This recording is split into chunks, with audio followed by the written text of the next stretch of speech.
Thus, we have reached the furthest bounds of Earth, the Scythian marches.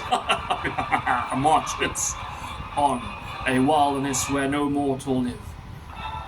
Faustus, thee must attend to the instructions of the Father. He was laid upon thee the instructions to bind this criminal to the high rocky cliffs in the unbreakable fetters of adamant bonds. For it was your glory, the gleam of fire that makes all skills attainable, that he stole and gave to mortals. For such an offense he must assuredly pay this penalty to the gods, to teach him that he must accept without accusations.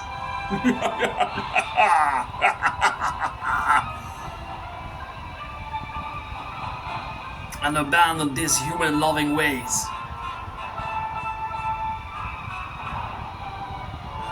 So far as you two are concerned, power and violence,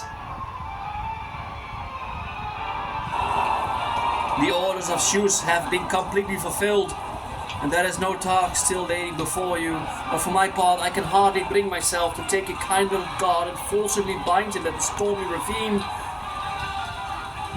Still, I have no alternative but to endure doing it, for it is dangerous to slight the Father's words. Prometheus, god of lofty cunning, son of Themis, of wise counsel, I, under as much constraint as you, am going to nail you with metal bonds hard to undo. To this rock, remote from man, here you will hear no mortal voice, see no mortal form, you will lose the bloom of your skin, grilled by the brilliant flames of the sun. Welcome to you, will-be night of the gaudy apparel where she hides the daylight. But welcome to the return of the king, the return of the Jedi, the return of the sun to disperse the early morning frost, and you will be continually worn down by the burden of one or another kind of suffering. Prometheus. This is what you have gained from your human-loving ways. Though a god, you did not tremble before the anger of the gods, and you gave honors to mortals beyond what is right. In punishment for which you will keep watch on this rock, upright, without sleep, without bending the knee, you will utter many wailing laments, all in vain. The mind of Zeus is impeccable, and everyone is harsh with mutual power.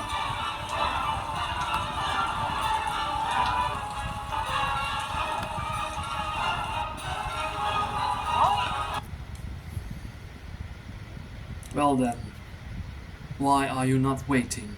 Or why are you waiting, and grieving to no purpose? Why do you not loathe this god, from whom the gods hate so much, who traitorously gave your most prized possession to mortals? Kingship is terribly powerful, you know, and so is companionship. I agree. Yes, but how is it possible to disobey the word of the Father? Are you not more in terror of that? You are always pitiless and full of ruthlessness. Because it does no good to lament over this fellow, so don't waste effort when it won't be of any use. Oh, how I hate my craft skills. Why do you hate them? Quite simply, your skills aren't in any way responsible for the task you have now.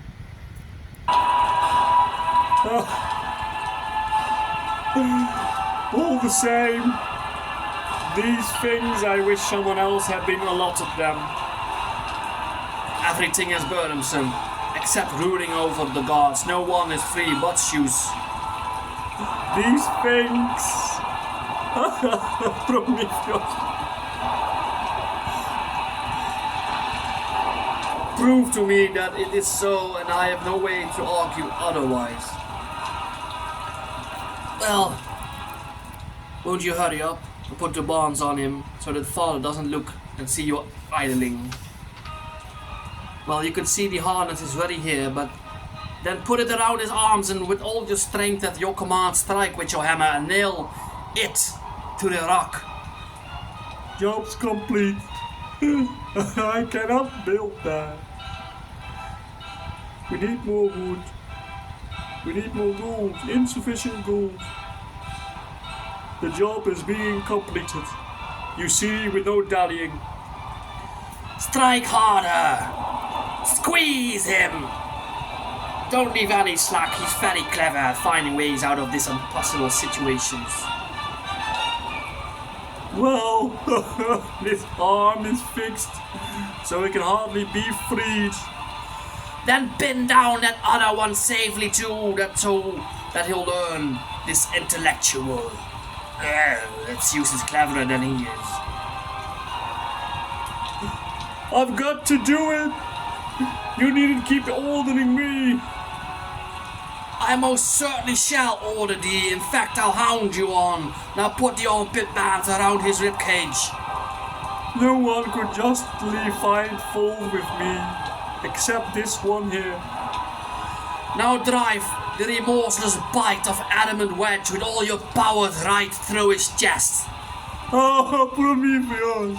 Ah, I groan for your sufferings. Hesitating again, are you? Grieving for the enemies of Zeus. Take care you don't have cause to pity thyself one of these days. Do you see this sight? Hard for looks to eyes to be upon. I see this fellow, Scarimush, getting what he deserves. Move down and loop. Hoop his legs, strongly. There. The job's done. Building complete. The work did not take long. Now hammer in the fierce fetters with all your strength, for your work is being assessed by the tough appraiser. Your tongue tells the same tale as your appearance. You be soft if you want, but won't make me into reproach me that I am implacable and have a harsh temper.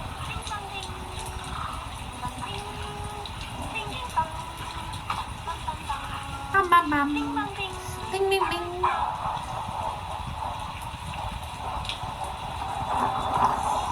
The trap is around his legs. Let us go. Ramses, let my people go. There now.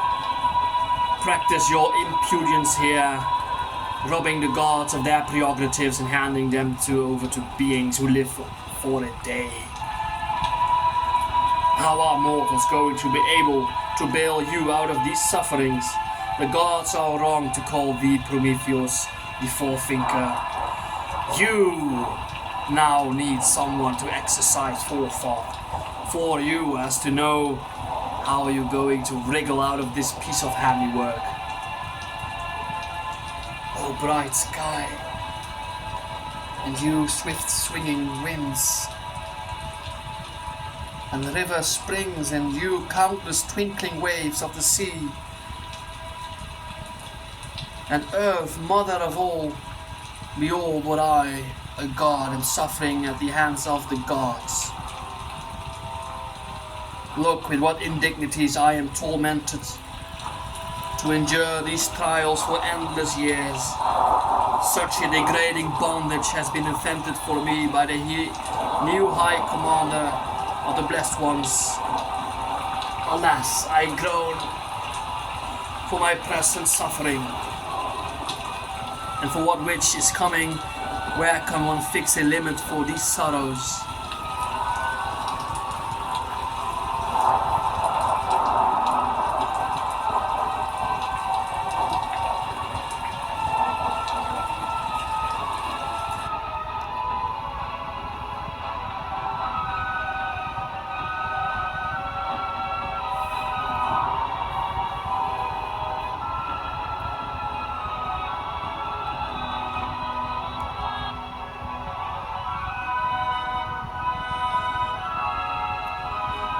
I have precise foreknowledge of all that will happen. None of my sufferings will come as a surprise. I must bear my destined fate as easily as may be, knowing that the power of necessity is unchangeable. and yet it is impossible for me to either keep silence or to speak about my fortunes. I am in this wretchedness yoked in these constraining bonds because I gave privileges to mortals. I hunted for and stole a source of fire, putting it into a fennel stalk, and it has shown itself to be mortals' great resource and their teacher of every skill. Such is the offense for which I am paying this penalty, pinned in these bonds under the open sky. Hey, what is that? Son, my son. What sound, what scent has been wafted to me, unseen from gods, from mortals, or from both together? Has someone come to this rock at the end of the world to be a spectator of my sufferings? Or what do they want? Behold me, the prisoner, the god in misery, the enemy of Zeus. We incur the hostility of all the gods.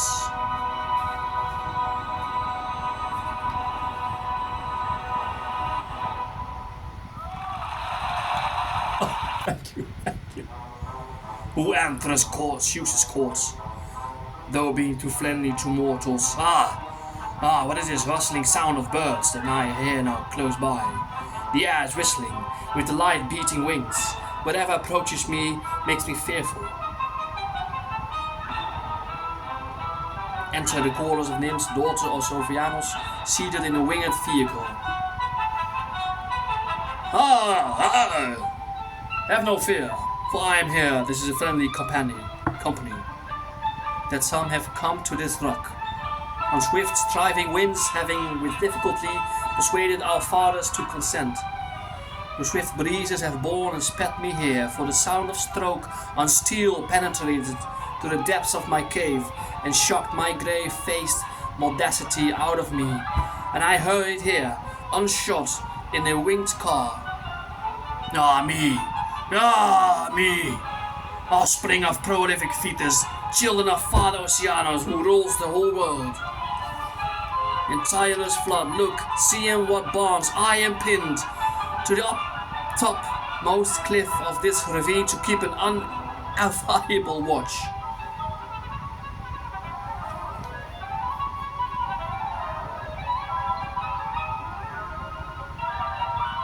I see Prometheus, and here brings rushing into my eyes fear. Fear brings rushing into my eyes, a mist full of tears, on seeing thee left here to wither, bound to this rock by these degrading bonds of adamant. New rulers wield the helm on Olympus, and Zeus rules arbitrarily by new-made laws, and what once was mighty he now casts into oblivion. Would that he had cast me below the earth, below Hades, now welcome the dead into boundless Tartarus, and coolly fixed me here with unbreakable chains, so that no god nor any other beings could gloat over these afflictions. As it is, I wretchedly endure the buffeting of the winds high up to my enemy's delight. What god is so hard-hearted as to take delight in this? Who does not share the distress of your sufferings, except for Zeus?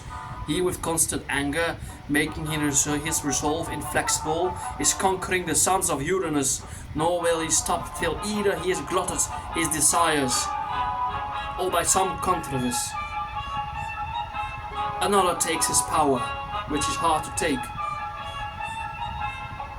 I tell thee that even though my limbs are held in these strong degrading fetters, the President of the Immortals will yet have need of me, to reveal the new plan by which he can be robbed of his scepter and his privileges, and he will not charm me.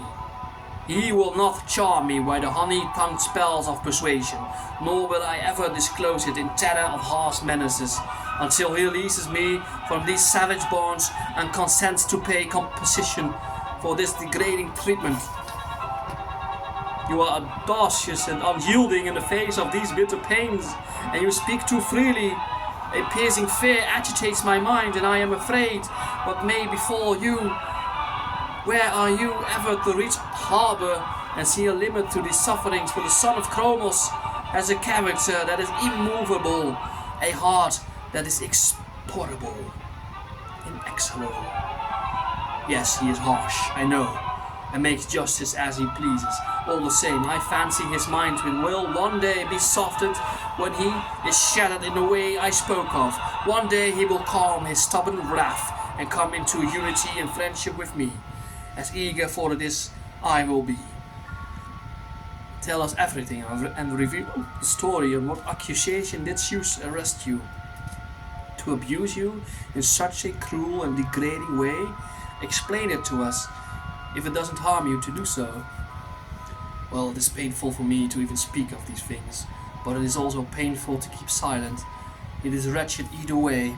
As soon as the gods began to quarrel and mutual strife was stirred upon them, some wishing to depose Kronos from his throne, so that Zeus could reign, forsooth, while those on the other side were determined that Zeus should never rule over the gods. At that time I gave the best advice to the Titans, the children of Uranus and Gaia, but could not persuade them. They despised ingenious stratagems, and in the pride of their strength they thought they could retain control with ease by brute force. By my mother Themis, also called Gaia, one person under multiple names, had more than once prophesied to me how the future would come to pass, saying that it was destined that the victors should be those who excelled not in might nor in power, but in guile. I spoke to them explaining this, but they simply did not see fit even to look at the idea. Well, it had seemed to me that the best of available options to stand beside Zeus in an alliance, that both parties welcomed, taking my mother with me, and by my counsel the black depths of Tartarus recesses now cover Kronos, of ancient birth, together with those who fought beside him. Such are the benefits that the autocrat of the gods had received from me, and this is the evil reward with which me had recompensed me.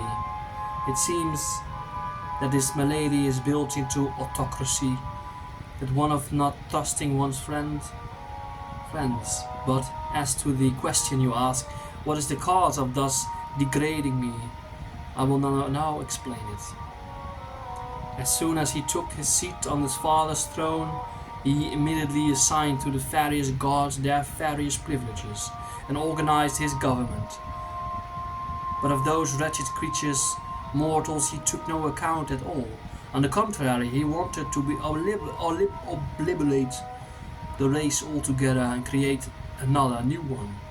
And no one resisted that plan, except me. I had the courage to do it, and rescued mortals from the fate of being shattered and going to Hades. And that, you see, is why I'm being wrecked in these torments, agonizing to suffer and piteous to see. I took special pity on mortals, but was not held to merit it myself. Instead, I have disciplined in this merciless way a sight to bring disgrace on Zeus.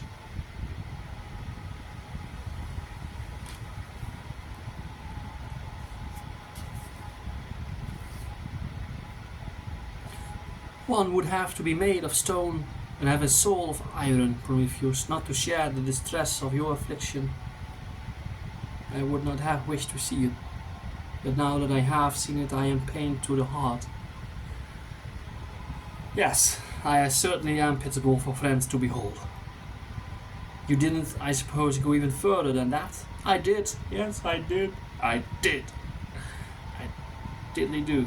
I stopped mortals foreseeing their death. I stopped mortals foreseeing their death.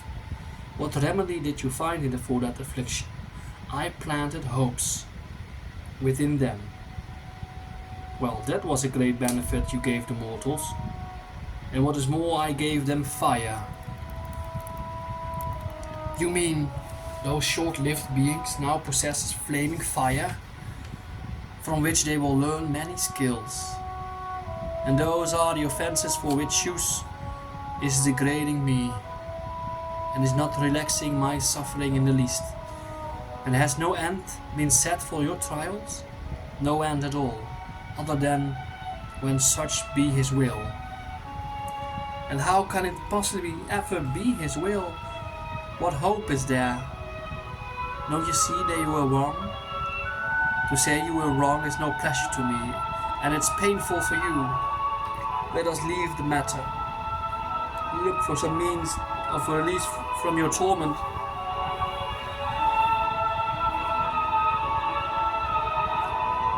It's very easy for someone who is standing safely out of trouble to advise and rebuke the one who is in trouble. I knew all that all along. I did the wrong thing intentionally. Intentionally, I won't deny it, by helping mortals.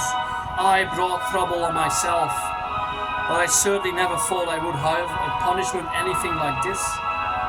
Left to wither on these elevated rocks, my lot cast on this deserted, nay, boundless crack. Now stop lamenting my present woes. Descend to the ground and hear of my future fortunes, so that you will know it to all the end. Do as I ask. Do as I ask. Share the sufferings of one who is in trouble now. Misery, you know, wanders everywhere and alights on different persons at different times.